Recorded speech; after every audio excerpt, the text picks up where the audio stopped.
nice, small group, intimate grandmoms talking. I didn't realize how many people I didn't see around my screen. Once I found out, of course, shell shock set in. And, well, you know what happens when speakers get nervous. But anyway, in talking about stories, most of you know mine, mostly because of this particular missive. And I try to tell people I did not set out to write a book. What you are actually reading is about half of my journal. For good or ill, as a quick squirrel, and you're going to get a lot of those tonight, a couple of my crazy next generation of my leather family is in the process of editing the entire blasted thing, adding pictures, God help me, and in some rather twisted ways, turning this book into an audio. They've been asking people if they're willing to read their favorite passage. And for me, that's going to be kind of fun because I will hear my words from somebody else's mouth and with their expressions and attitudes. But in 1994, when Philip Miller and Molly Devin asked if they could publish my journal, when I stopped laughing at them and reminding them that they would lose their shirt,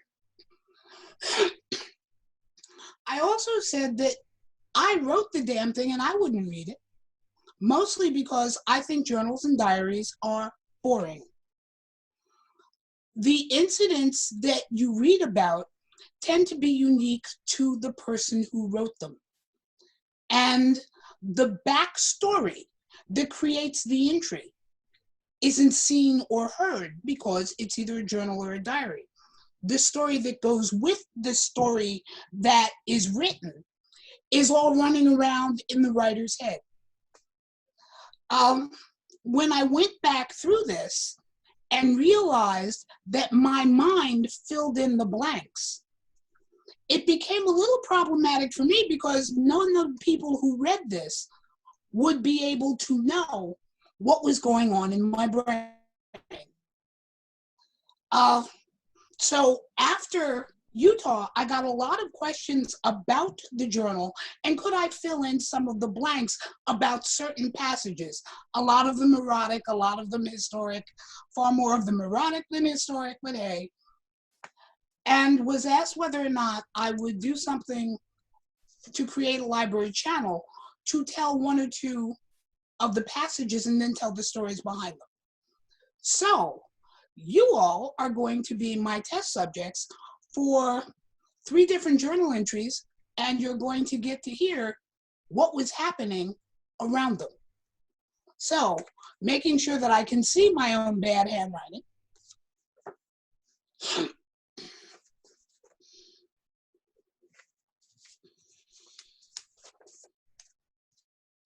The first entry. Dear Jill, thank you very much for the loan of your slave Vi. I did indeed exercise most of the options and suggestions offered. I believe we know each other better now. Through my many questions, I feel I know you a little better too.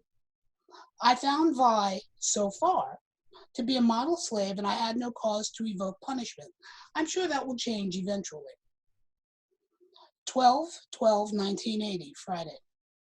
My first report card. Nobody would believe this night I still have butterflies in my stomach. I just spent the last 8 hours with Mistress Catherine Sharp. Why? I don't know. Jill casually mentioned at 7 p.m. that I'd better get a move on because I had an 8 p.m. appointment with Catherine Sharp. Talk about frightening? We spent most of the night talking about everything, talking about me, Jill, politics, people, the scene, everything. I find her fascinating and a great conversationalist, but the lack of rhyme or reason for the meeting frightens me. I gave the lady a massage that she seemed to enjoy, and then I went home. For those of you who have read this, there needs to be some background information, and for those of you who have just heard it, here's the story. Jill and I, as most of you know, 40 almost 46 years ago, fell in love and started doing a whole lot of kinky things and ultimately settled down to what outsiders might consider a very traditional husband and wife role. But the more we fell into the married routine, the less we played. Until finally we sat down to talk one day and she said what felt like play to her play partner now felt like abuse to her wife. Interesting statement. Well, I'd gotten home from work and we did all the things that Jill and I do to wind down our day. Had dinner. I tended to greet her at the door with a drink. We laughed for a while, talked for a while, and then this, "Hi, you have an appointment in an hour," came out of the blue.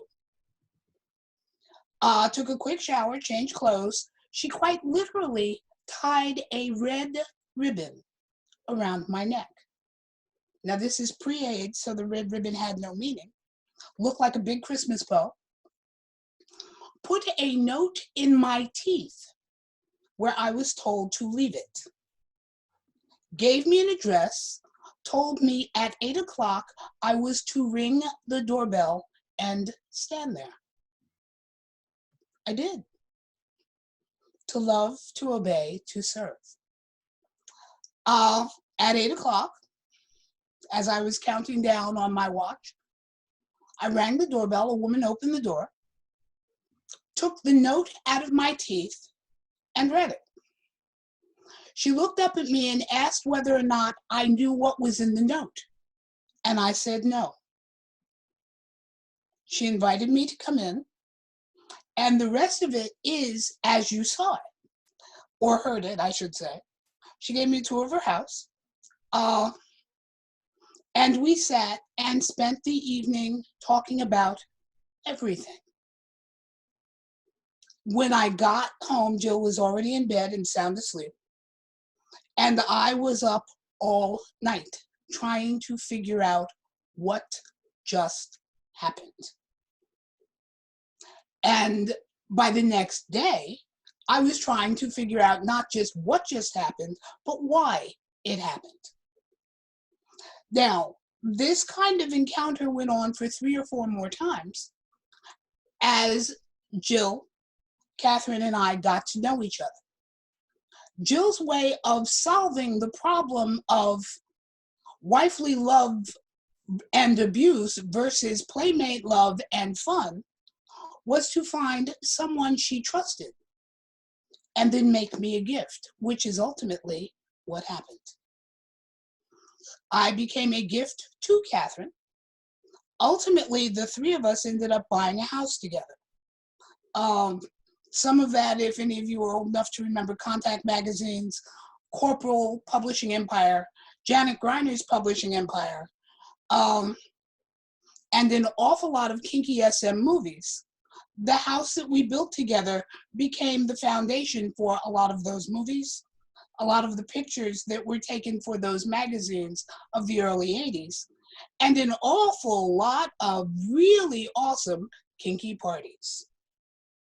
But that is the backstory to that entry and how this thing starts.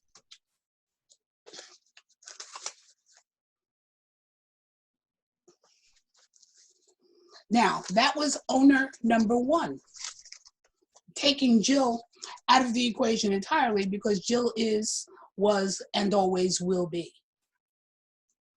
Entry number 2, this is February 3rd, 1983.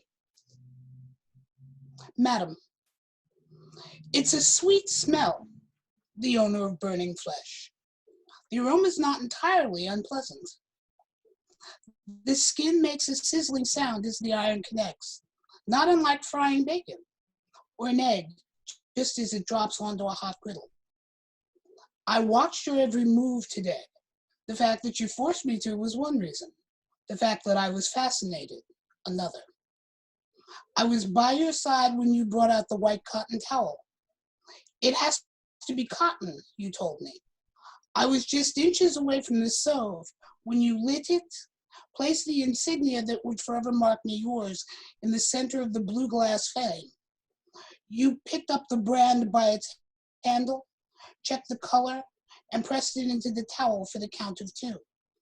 I remember the smell as the glowing iron quickly burned through the layers of cloth. In just a few hours, my skin would replace the towel. Your first attempt did not please you. I watched in silence as you heated the iron again and again, practicing until the results were satisfying. You handed me the practice towel sprayed heavily with your perfume. Then you locked me away to meditate for the rest of the afternoon on the commitment I was about to make. The bonding was not the only thing in my mind. My decision to serve you was made long ago. Tonight we just make formal the unspoken vow. The searing in my thigh is not as loud as the pounding in my heart. Now my heart belongs to you.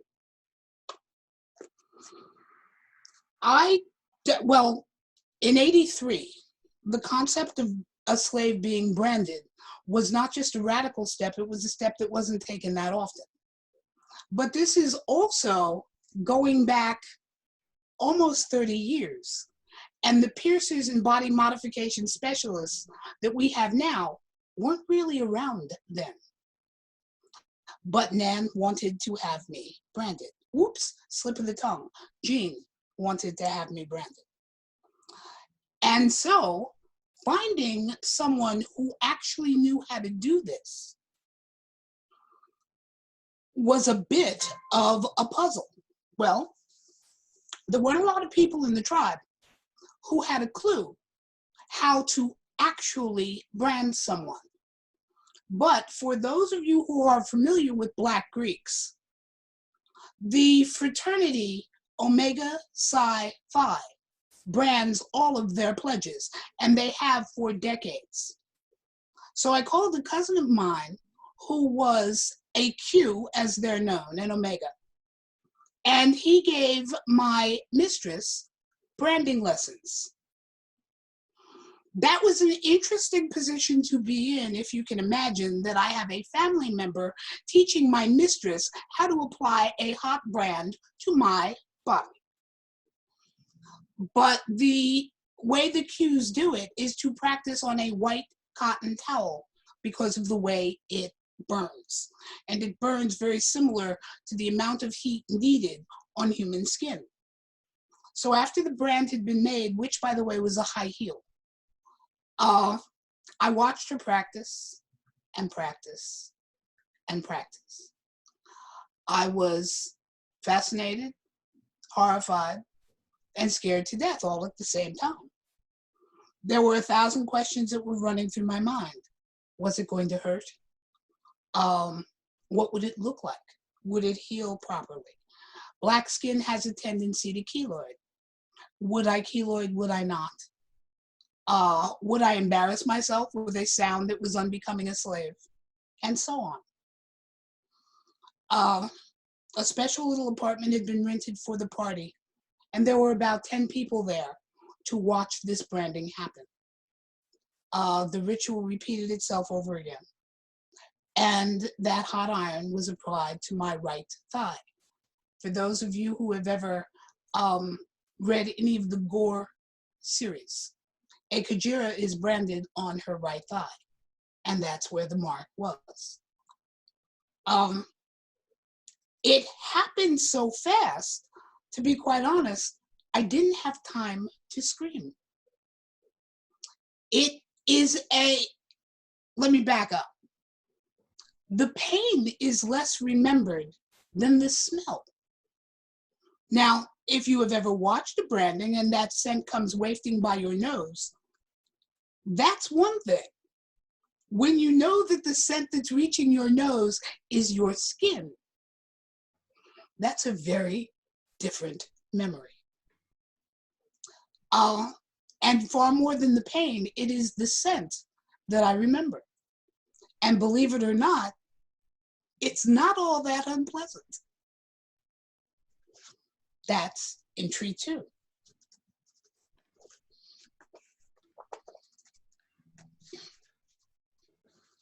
Entry 3 and owner 3, many of you probably know.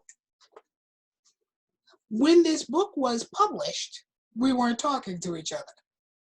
Hence, I had to use a fictitious name, as are most of the names here. Unless I could get permission to use the names had to be changed, and they changed over 300 of them. And I had to remember them all, which really got to be a challenge. Did I mention I'm old and, rapidly going senile? But that's a whole different story. But since we have long since talked together, laughed together, loved together, and told stories about this book together, and she is the person who said, yes, Ren Jackson and Mistress Meir are the same person. I can now tell you that the person that I am about to read, the entry I'm about to read, is about Mistress Meir. It was one of our first real encounters. It was only about 3 weeks after my mom and my uncle died. My mother and my great uncle actually died within an hour of each other the same night. So to say that my head was on backwards would be an understatement. The person who straightened it out and took me out of my grief was Meir. And this was the first time that we had actually played together, and then I had stayed over that night. Well, for those bottoms who are familiar with bottom drop, anything after the euphoria can sometimes be described as mild shock, including the chills, the slight disorientation, the stupid smile, the adrenaline rush, and so on. Meir sort of guided me to her guest room, which had a California king. The bed was easily big enough to sleep 4 comfortably. The thing was ginormous. Tucked me into bed, and I was still cold.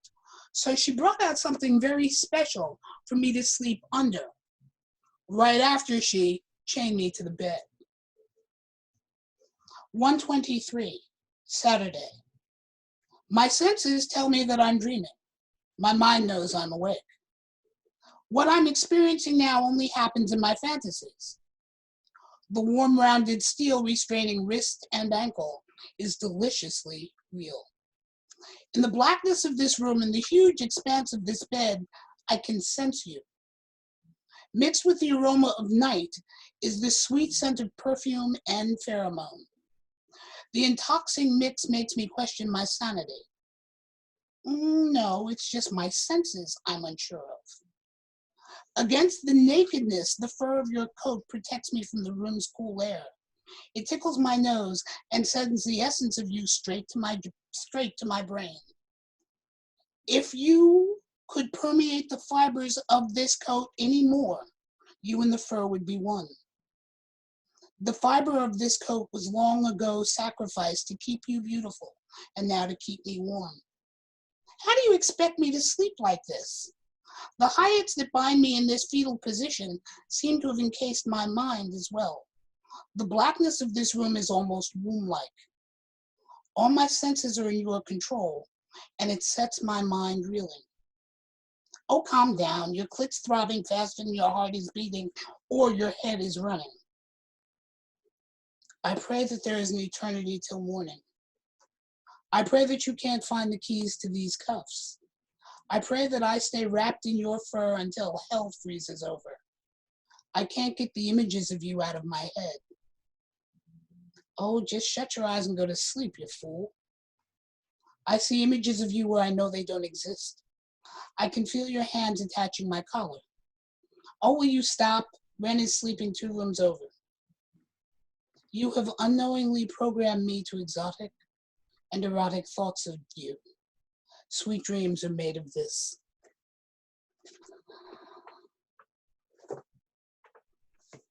I still think of a couple of those scenes and blush, and yes, I can. But Ren, which is what she's called in the book, Meir tucked me in under her fox fur coat. At the end of the weekend, she sent me home with the fur and told me I was to sleep under it for 30 days. I did. 30 days later, I sent it back to her. And a week after that, it came back as a blanket. she had the fox turned into a blanket so that I could always sleep under the center fan until it finally fell apart. I did. But the Hyatt cuffs that put me in that insane position weigh about 6.5 pounds a set, which is a nice way of saying you do not roll over suddenly, because clunking yourself in the head once is an incredibly painful lesson. And occasionally when she has ordered me to, although we haven't actually been mistress and slave for over 20 years, I will still put them on. So, does any of this shock, surprise, or create a giggle?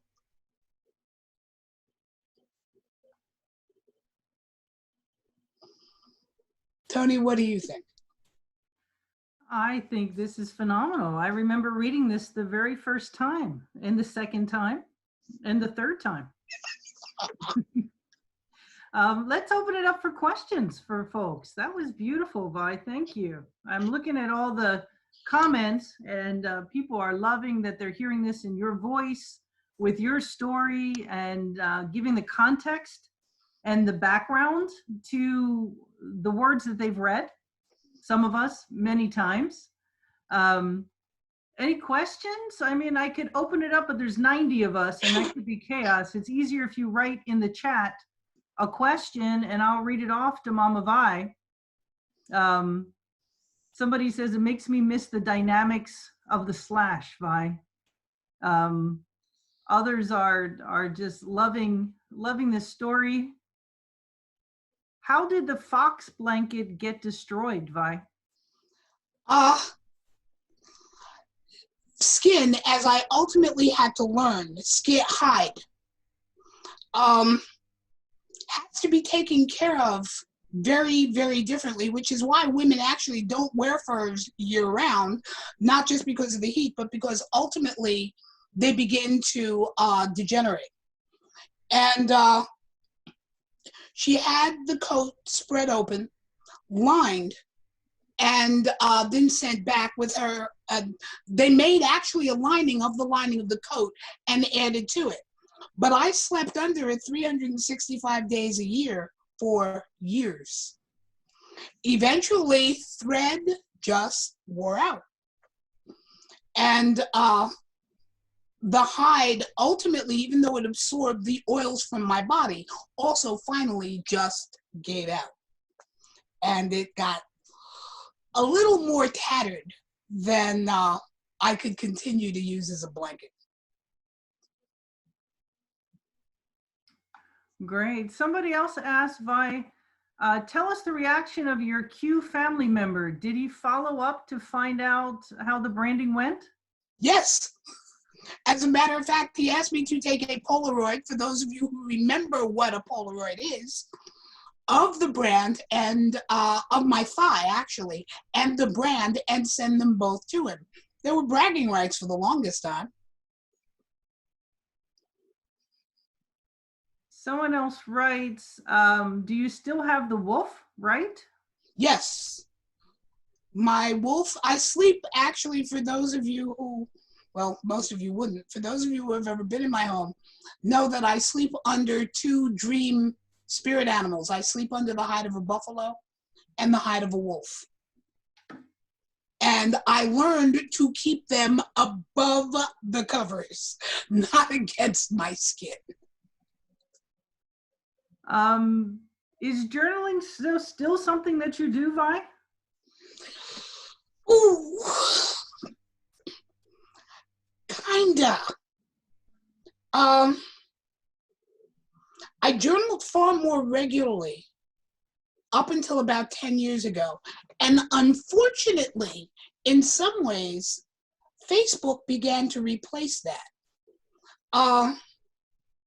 It doesn't have the depth of the ability to journal like LiveJournal, for those of us back in the day who remembered communicating through LiveJournal. It doesn't have the depth of those entries, but it allowed the entries to be more frequent.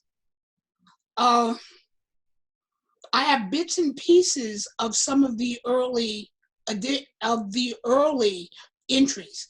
And I was thinking of going back and looking at both my notes and recordings that I've done for myself to expand on them. Maya says the passage was the one that helped her realize that I wasn't alone in needing that type of devotion. What meaning does the brand hold for you now that your relationship has ended? Squirrel. When the relationship that put that brand on my thigh ended, much to my surprise, a little less than 2 months later, my body began to change. Within about 6 months, the mark had entirely disappeared. I know where it is, and I can't find it. And this mark was on my thigh, my right thigh, for 10 years. It didn't, 9 years. It didn't tan. It didn't keloid, which kind of surprised me. It looked like someone had literally almost taken dry ice and lifted all the color out of my skin. I could be out in the sun for days. It never got darker, it got red, but it never changed color. Within 6 months of the breakup, the brand disappeared. Now, as a lead into to Mistress Mir, because Mir knew the story of the brand. And when she marked me, she said, "This one isn't going away." And she had me tattooed.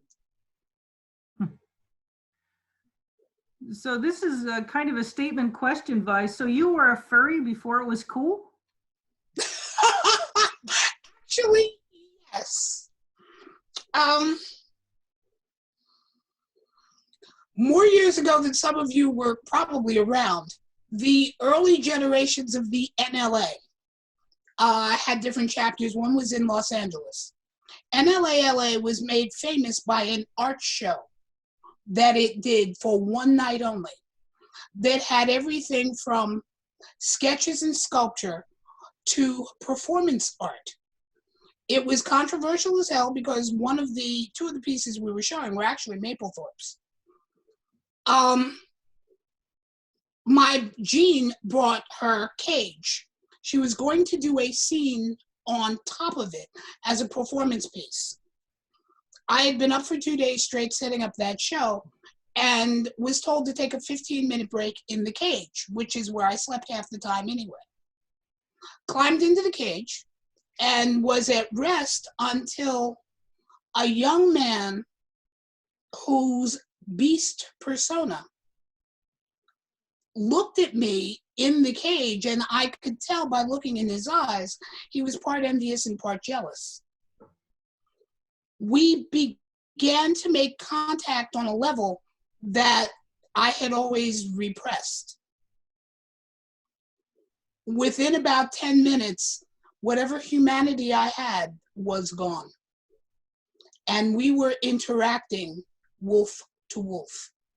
To say that it stopped the art show would be an understatement. 200 and some odd people evidently stopped what they were looking at to watch us. The man who owned that boy was a man named Robert Kirk, who also drew at the time under the name Kirby. He did some sketches of his boy and I, one on the outside and one on the inside. I don't know if they were ever published, but from that point on, the beast in me reared its adorable or ugly little head whenever it wanted to. And a gift from his boy was his wolf tail.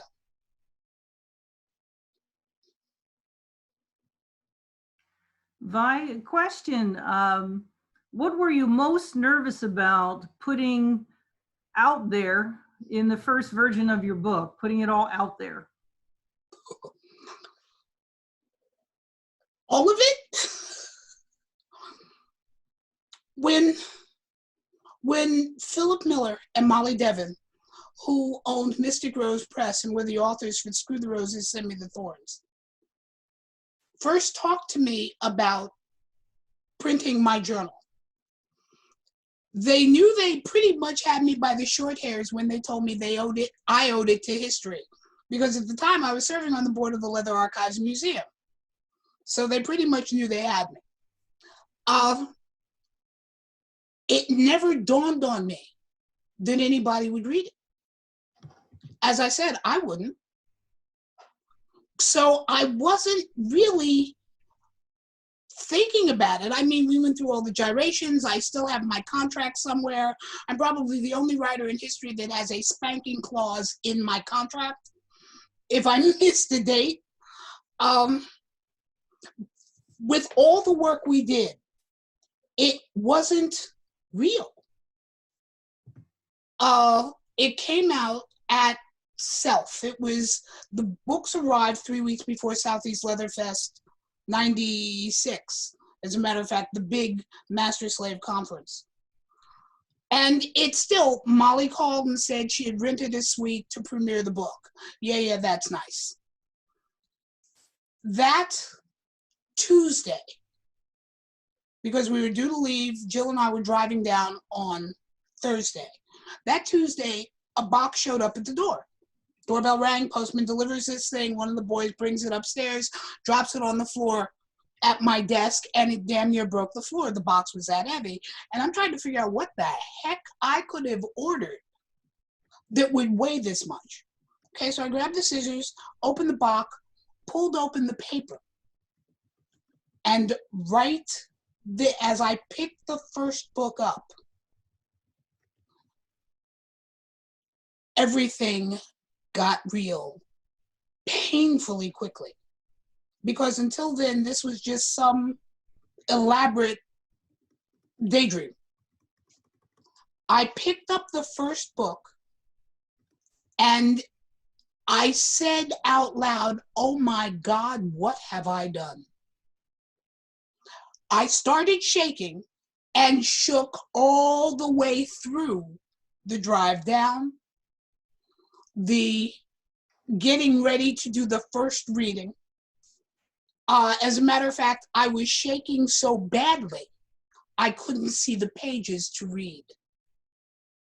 Queen Cougar put her hand on my lap and said, "Calm down, these people are your friends." I remembered getting through the reading. The copy that I was reading from, Molly took back. They had an auction, the original book, the copy I was reading from,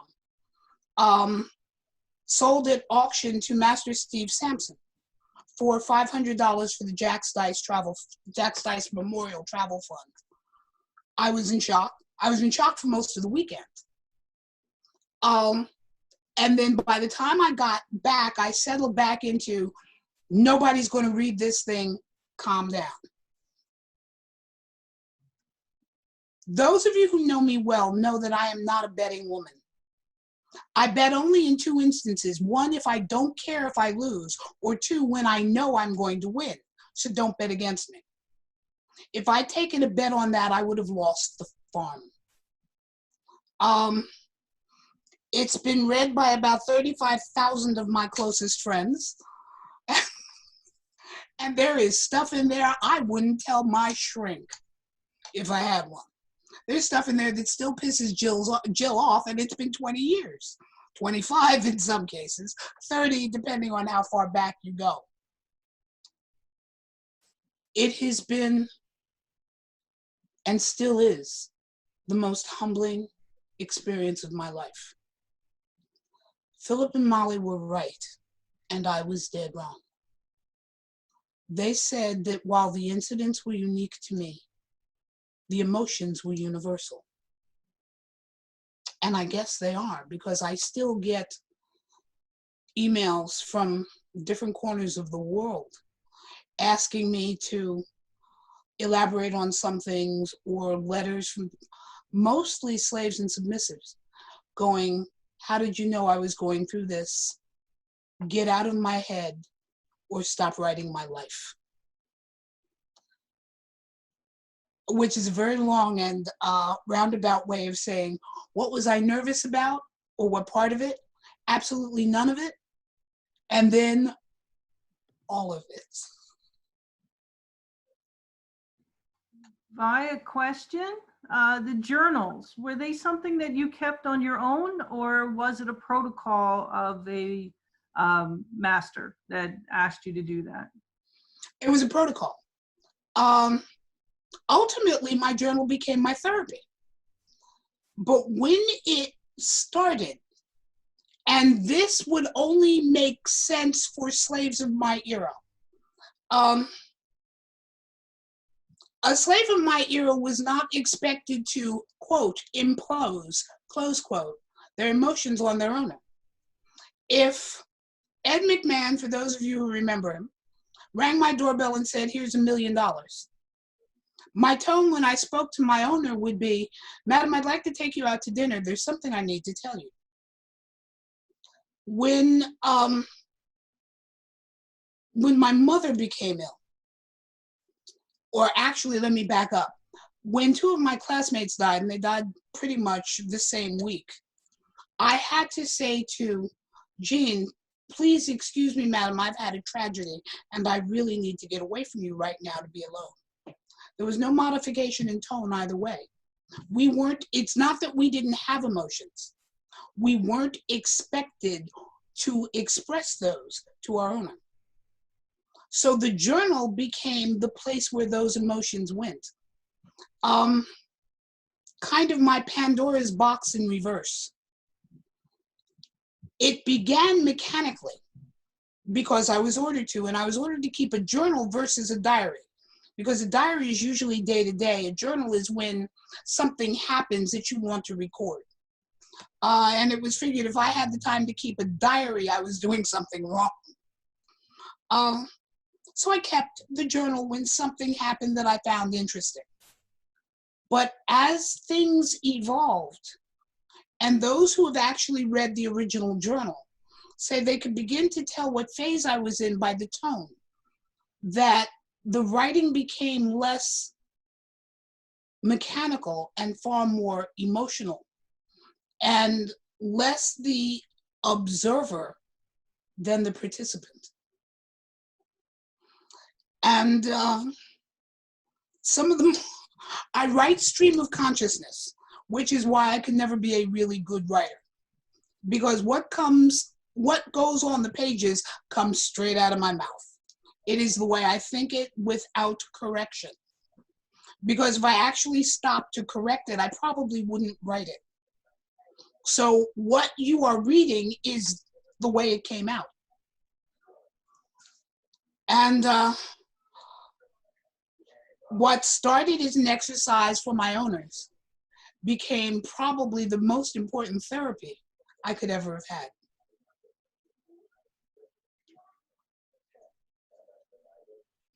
Via, question about the cage. This account that you gave of the cage, was this the first time that you felt primal was in that cage?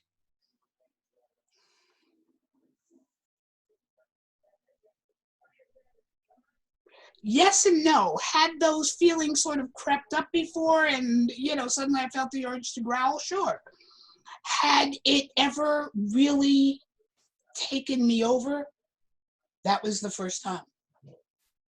I only have that's not true. My memories of the last 2 hours of that night are still seen through the eyes of the wolf that's a part of me. I remember scent. I remember people.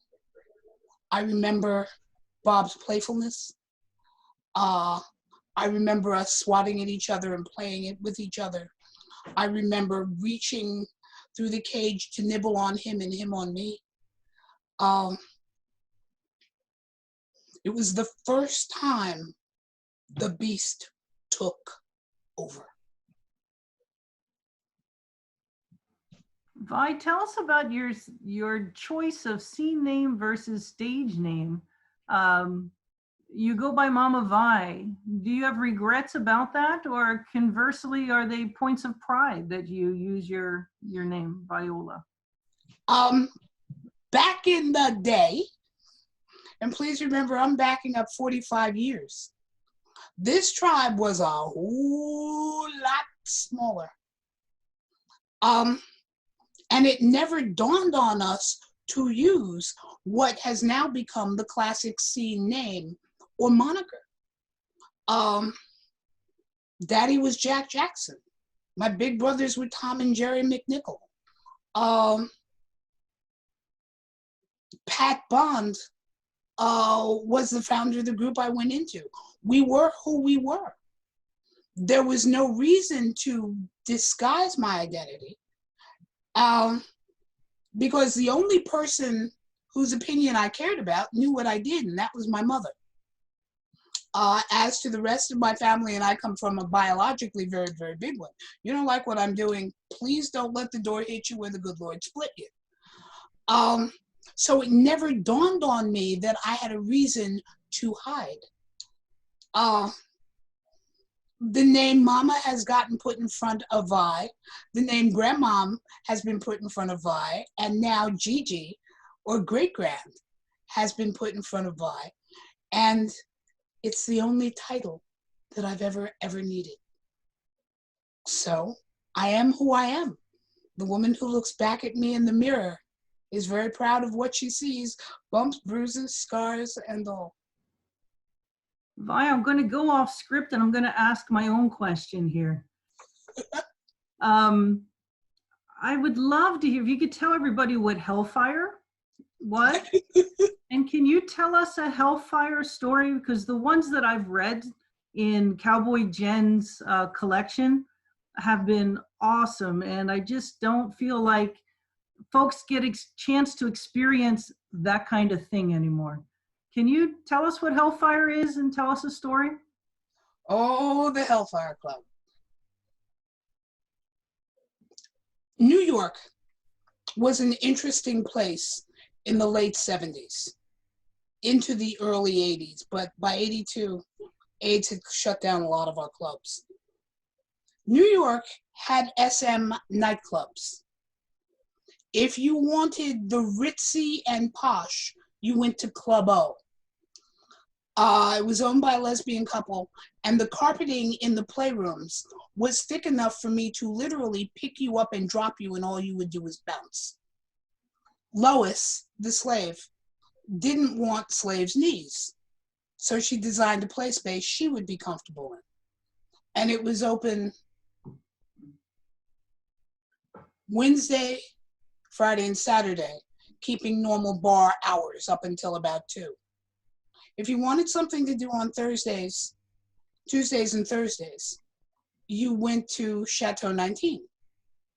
Much smaller version, only a few pieces of equipment, but a wonderful atmosphere where you could just sit around and talk and learn.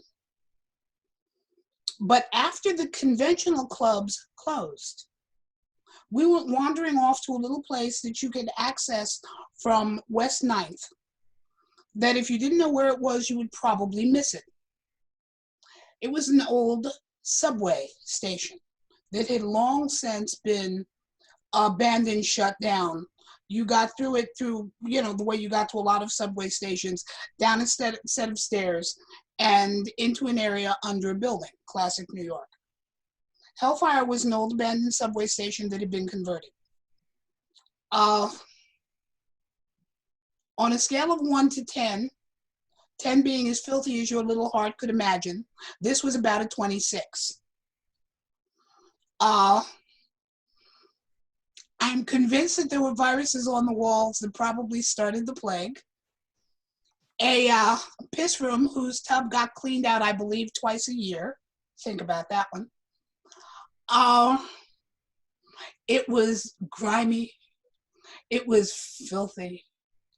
2 of the back rooms had walls put up so that you could have glory holes. It had more than enough little rooms off of it, and what could be considered now classic dungeon equipment. Yes, the spikes had been driven into the stone wall so that the chains would stay on.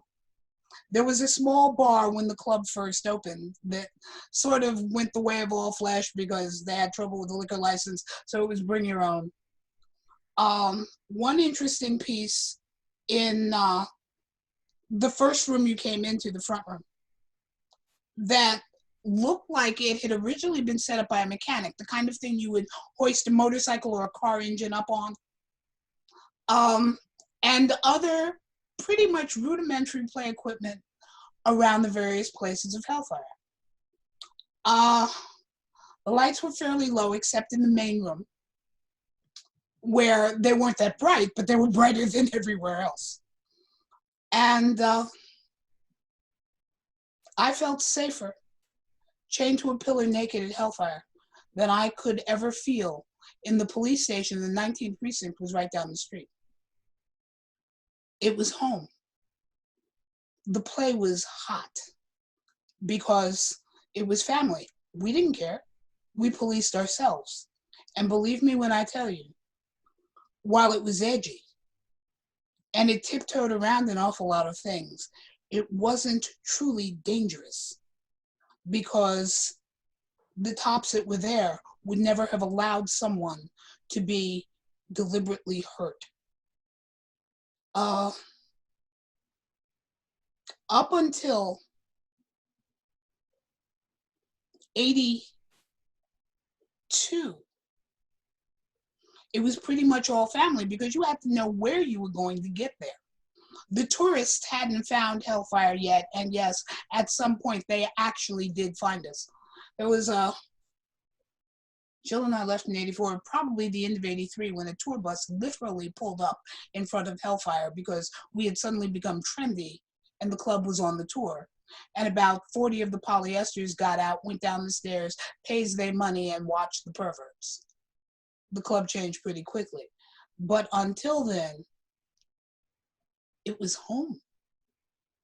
A story that evidently they still told at Hellfire in the middle of I was doing a scene with Jill and Baroness Monique Von Cleef. And subspace took over, and whatever planet that I was floating around on obviously had great gas in the atmosphere because I was gone.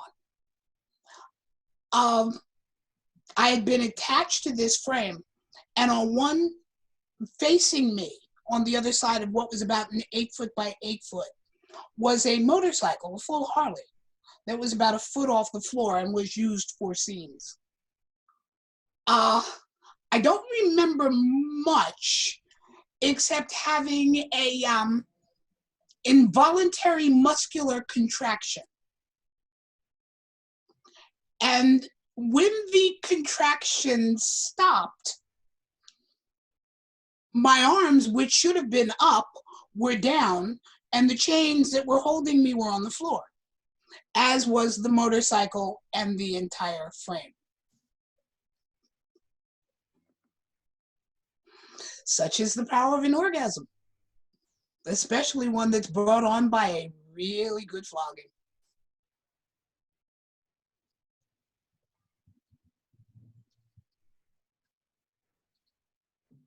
The end? For now. Well, we promised to keep this 1 hour. I'm going to put the link down there one more time.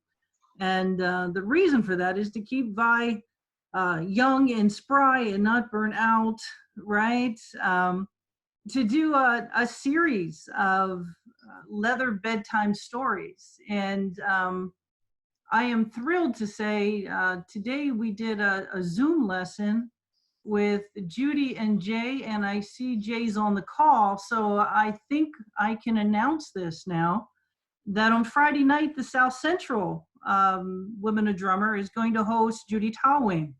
And we're going to do our best to get all the technology together because this will be a first time for Judy on Zoom. And next Monday night, we'll have another guest speaker. And Vi will be back in 2 weeks. And with Boy Robi, do a joint leather bedtime story duo, right, from the library. And Vi, we thank you from the bottom of our heart for coming on and telling us stories and telling us more about your book. Do you have some parting wisdom for us? I mean, you always have wisdom.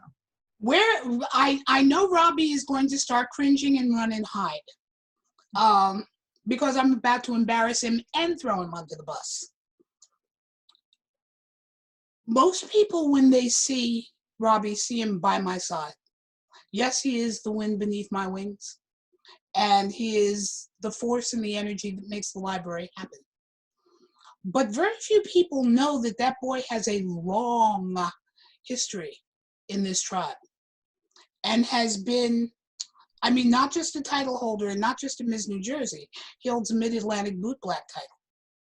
But he was also a Rhode Island enforcer. He was around for Paddleboro and all of those Rhode Island and New England stories. There's 30 plus years of history rolled up in that little package. And he has a tendency not to tell those stories because he either defers to me or ducks behind me whenever he thinks he can get away with it. But the amount of history he has is rich. And so the next time we're here, I'm not just going to put him on the spot, I'm going to make sure he can't back out. And so, for those of you who think Boy Robbie's only identity is with me, with Jill, and with the library, you are very, very wrong. And you're going to hear some of those stories firsthand. Right, boy?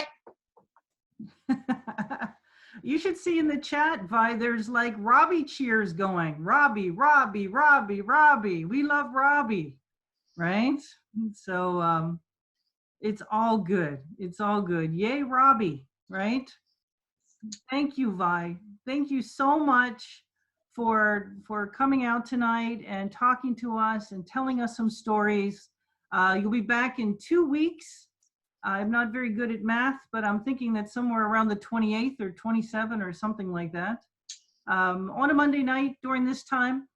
This is the Woman a Drummer hosted Monday night from the North Central region, and Robbie is one of the co-coordinators.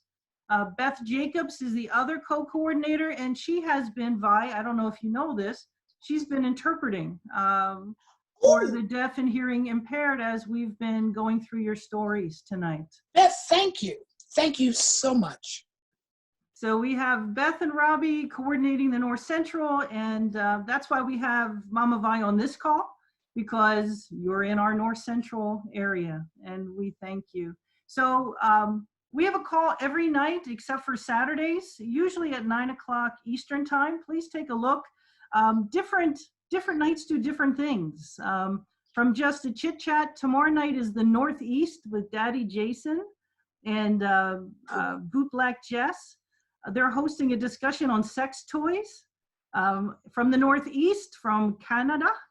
And that's tomorrow night at 9 o'clock Eastern. On Wednesday night, the Mid-Atlantic got a little dirty last week, Vi. Yes, and they raised $800 for MATA, for the Mid-Atlantic Deaf Interpretation Fund. Wow. By Ms. Gretchen, our New Jersey title holder. It was her fundraiser. We just hosted.